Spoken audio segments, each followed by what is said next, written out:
Have you ever wondered how a ballistic galvanometer works? This unique instrument, known as the ballistic galvanometer, is a marvel of human ingenuity. It's not just a fancy name, but a powerful tool used to measure or compare small quantities of electrical charge.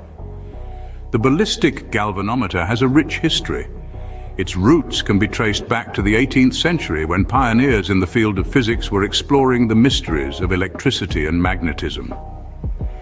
This device played a pivotal role in those explorations, providing the means to understand and quantify the invisible forces at work.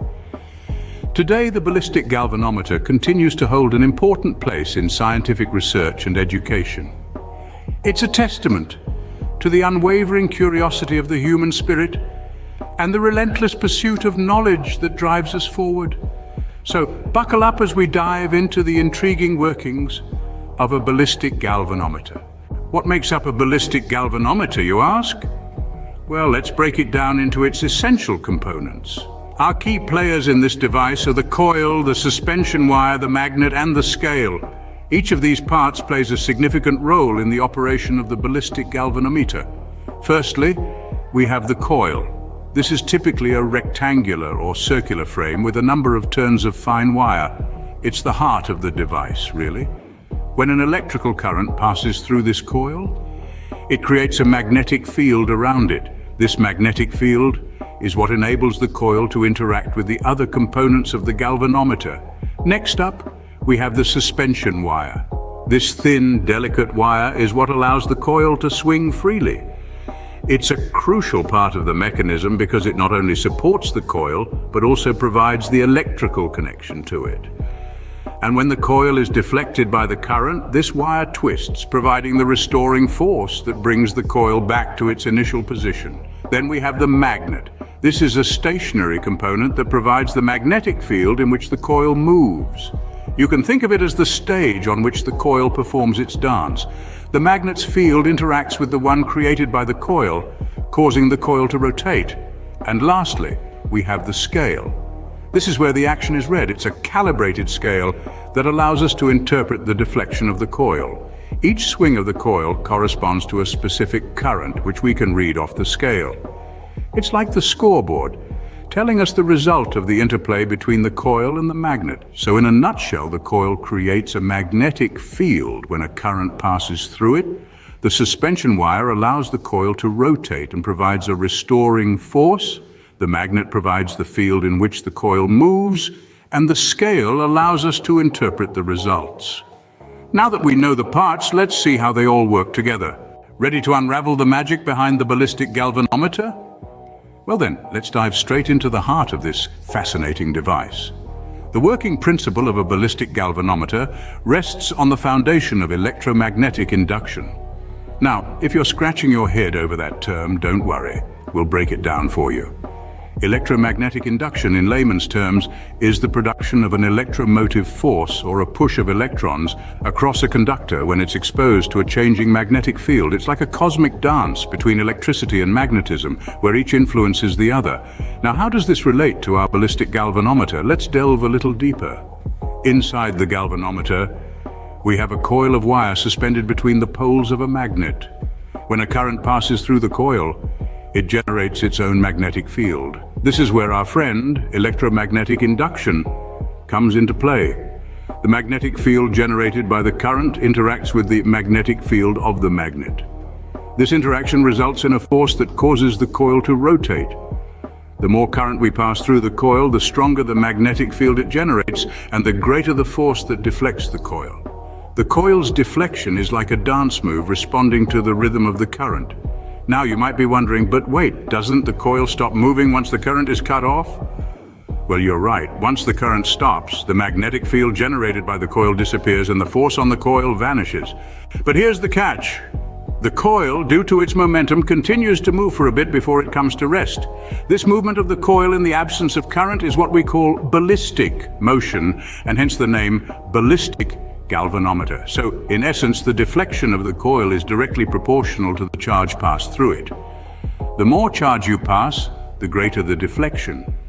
This is why a ballistic galvanometer is so useful in measuring quantities of charge. But remember, it's not just about how much the coil deflects, it's also about how quickly it deflects. A quick deflection indicates a high charge, while a slow deflection suggests a low charge. This relationship between deflection and charge and the speed of deflection is what allows us to measure the amount of charge using a ballistic galvanometer. Intriguing, isn't it? But how do we measure this deflection? Well, stick around to find out. Measuring the deflection is a crucial part of the process. You see, the deflection of the coil in a ballistic galvanometer is measured using a nifty little setup involving a mirror and a scale. Here's how it works. The mirror is attached to the coil, and as the coil moves, the mirror moves along with it. A light beam is projected onto the mirror and it reflects onto the scale. The deflection of the coil is then determined by observing the shift of the reflected light beam on the scale. Clever, isn't it? Now, to ensure that the measurements we get are accurate, we need to calibrate the galvanometer. Calibration is like giving your galvanometer a reality check. It's a way of telling it, hey, this is how much you should move when this much current is passed through you. It's a way of setting standards, so to speak. The calibration process involves passing a known quantity of charge through the galvanometer and observing the deflection. The deflection is then divided by the quantity of charge to get the calibration constant. This constant is used to measure unknown quantities of charge.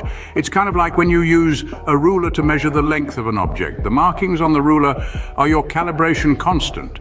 But what if I want my galvanometer to be more sensitive, you might ask? Well, you can adjust the sensitivity of the galvanometer by adjusting the tension of the suspension wire. Increasing the tension decreases the sensitivity and vice versa. It's kind of like adjusting the tension on a guitar string to get the right pitch. So there you have it. Measure the deflection using a mirror and scale setup, calibrate your galvanometer to ensure accurate readings, and adjust the tension of the suspension wire for sensitivity. Well, that's how we measure and calibrate our ballistic galvanometer. Wondering where you might encounter a ballistic galvanometer? Well, it has a wide range of applications. In laboratories around the world, it's a vital tool for measuring electric charge. You see, when a charge is suddenly introduced into a circuit, the ballistic galvanometer can accurately measure this charge by observing the initial throw of the needle. Quite handy, isn't it? But that's not all. Our trusty device also plays a key role in the study of electromagnetic fields. It can help determine the strength and direction of these fields, providing crucial information for many experiments. And speaking of experiments, you'll also find the ballistic galvanometer in various other electrical investigations. Whether it's exploring the laws of electromagnetism or understanding the behavior of circuits, this device is a reliable companion. So that's where you'll find our trusty ballistic galvanometer in action. Let's recap what we've learned today. We've delved into the world of ballistic galvanometers, an intricate device indeed. We began by understanding its components: the coil, the magnetic field, the suspension, and the mirror, each playing a vital role in its function. We then moved on to the working principle of a ballistic galvanometer. Remember, it's all about that brief current pulse that causes the coil to rotate and the deflection of light from the mirror that measures this rotation. Next, we discussed the measurement and calibration process. We learned how it's calibrated using a known charge and how it's used to measure unknown charges. We also touched upon its various applications, from physics laboratories where it's used to measure charge to industries where it's employed in the testing of electrical circuits.